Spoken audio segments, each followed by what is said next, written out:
I'm Robin Murdoch, live outside the Adam Butzel Recreation Center here on the city's west side. It is now a cooling center to help people beat the heat during these extreme temperatures. We've got the very latest on that in my live report. Good morning, Amy. Good morning, Robin. Debate in Berkeley. Residents could soon be able to park in front of their homes overnight, but it may come with a hefty price. We're going to break it down for you.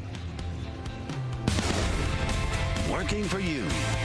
Fox 2 News live at 11 starts now. Good morning. Thanks for being with us on another hot day. I'm Amy Lange. You can certainly feel it. Oof. Yeah, I'm Brandon Hudson. Extreme heat advisory remains in effect across Metro Detroit this week. We start with Weather Authority Lori Pinson with a close look at the forecast. Lori. Thank you so much. Their excessive heat warning is what's in effect for us. It started at noon yesterday and extends all the way up until 8 o'clock on Friday. Otherwise, there is a heat advisory for the remainder. In these highlighted, darker shaded areas, the excessive heat warning is up because they're urban areas and they hold a bit more heat. So that's the reason why. The heat advisory, though it expires on Friday, for most of us doesn't expire until Thursday. So it expires a little bit earlier for you if you're watching us over there in Port Huron. Here's where we stand right now as far as temperatures are concerned. It is 85 and 86 already in Windsor. Port Huron checking in at 84 degrees, mid 80s over there in Ann Arbor. So with our average high temperature should be at 81 degrees. We've had just an influx of winds coming at us from the south, southwest. That's helping to really pop our numbers up, make it feel very uncomfortable as far as the humidity levels are concerned. We're looking at temperatures that will remain in the 90s throughout the work week. As we hit Sunday and then Monday, we'll finally get a break in the heat as well as in the humidity. As we look around the area right now, some moisture coming at us from the south could trigger off some isolated showers and possibly some heavier rain, maybe even some storms as we go into the late afternoon hours. We'll follow the trend line here, and you can see it really bulks up as we head toward that 5 o'clock hour. A couple of blips as we go into Wednesday as well, and we'll keep that threat of rain in the forecast for us. In the meantime, highs this afternoon averaging well above the norm for us, right around 95 degrees. So again, a reminder, stay hydrated, try to find some shade, make sure you watch out for your fur babies, give them plenty of water as well. Heat continuing on Wednesday as well as Thursday. Have a cool day. Brandon, Amy. Lori, thank you. So no relief in sight. No. Day after day of continuous heat temperatures can take a toll on the body, especially for those who have to work outside or spend time outside, whether it's even walking the dog. Absolutely. But gosh, really doing some manual labor in this heat, yikes. Heat stroke is a real danger for many across Metro Detroit. Fox News' Robin Murdoch is joining us live with ways to stay safe and stay cool during this extreme heat wave. Good morning, Robin. Good morning, Amy and Brandon. I just checked my phone before I came out here. It is 11 o'clock, just after 11 o'clock, and we've already reached the 85-degree mark where we are right now, and it is only going to get a lot hotter throughout the day. We're currently standing outside the Butzel Adams Recreation Center here on the city's west side. It's one of several recreation centers that are now helping people beat the heat. We'll come here early at the dog park before it gets extremely hot. As Metro Detroit hunkers down for a heat wave, we're talking about several days with temperatures in the mid-90s. Recreation centers around the city are becoming cooling centers. The Adam Butzel complex here on the west side, among 7 in Detroit that are pivoting to help people stay safe. It's tough because it's really early in the season for such hot weather, so people haven't had a chance to acclimate to the hot weather yet, so it's going to kind of hit us all at once. Since 2021, heat-related deaths have increased every single year in America. In fact, the latest statistics show a jump of more than 1,200 deaths in just a 2-year span.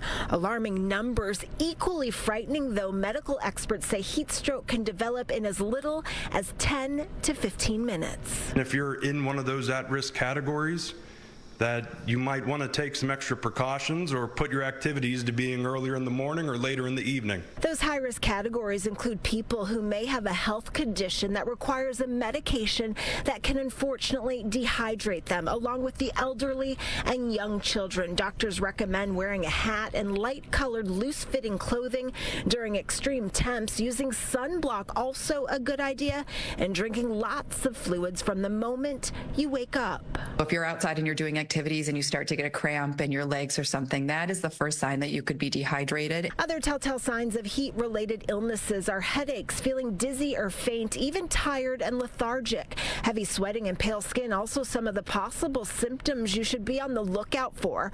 We are told when the mercury goes up, so does the frequency of emergency room visits. It's better to be safe than sorry. No reason to put yourself in any extra risk. That is also the reasoning behind turning these recreation centers into temporary cooling centers. A little air conditioning can go a long way when trying to beat the heat. Heat that we are seeing sooner than usual and with more intensity than our usual June upper 70-degree temps, tempting this cyclist to alter his travel plans. Lots of water. Lots of water, sunscreen. My wife's yelling at me to get Ubers back and forth to work. I live in Auburn Hills, but I bike all the way to Shelby. And we cannot emphasize that enough, the importance of staying hydrated during these hot temperatures like we are seeing right now. These recreation centers, they often turn into cooling centers when we are dealing with long, extended times of extreme heat. The hours do vary, and we put everything you need to know at fox2detroit.com. We are live here on the city's west side. I'm Robin Murdoch, Fox 2 News. Robin, great to have those rec centers as well as the libraries, places where you can just kind of cool down, maybe even a mall. But, you know, for people who don't have that air conditioning, if you've got an elderly neighbor, make sure you're checking on them, right? Yeah, they're actually saying, Amy, that if you have the time and if you can to check on, you know, your elderly neighbors, your elderly relatives at least twice a day, just to make sure that everything is okay, that they are staying safe, because these temperatures can be very, very challenging when you do not have air conditioning. Back to you. Absolutely. All right. Thanks, Robin Murdoch. You stay cool out there. We appreciate you. Brandon. So I want you to take a look at this here. We are following some developing news, and this may have impacted some of you driving to work this morning. The freeway closed for hours along I-96 near Schaefer in Detroit.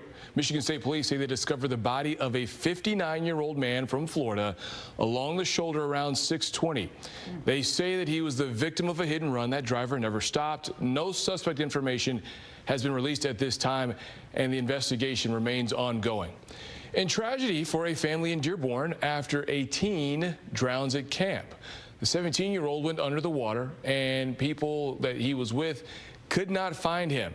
They called 911, and it launched a search for several hours.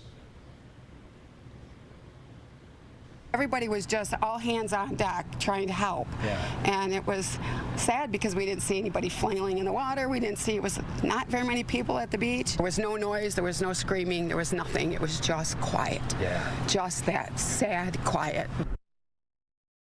This is one of several drownings so far in this early part of the warm weather season. Investigators used a drone, discovered the body about 30 feet from shore. The victim is identified as 17-year-old Al-Hassan Dabali of Hamtramck.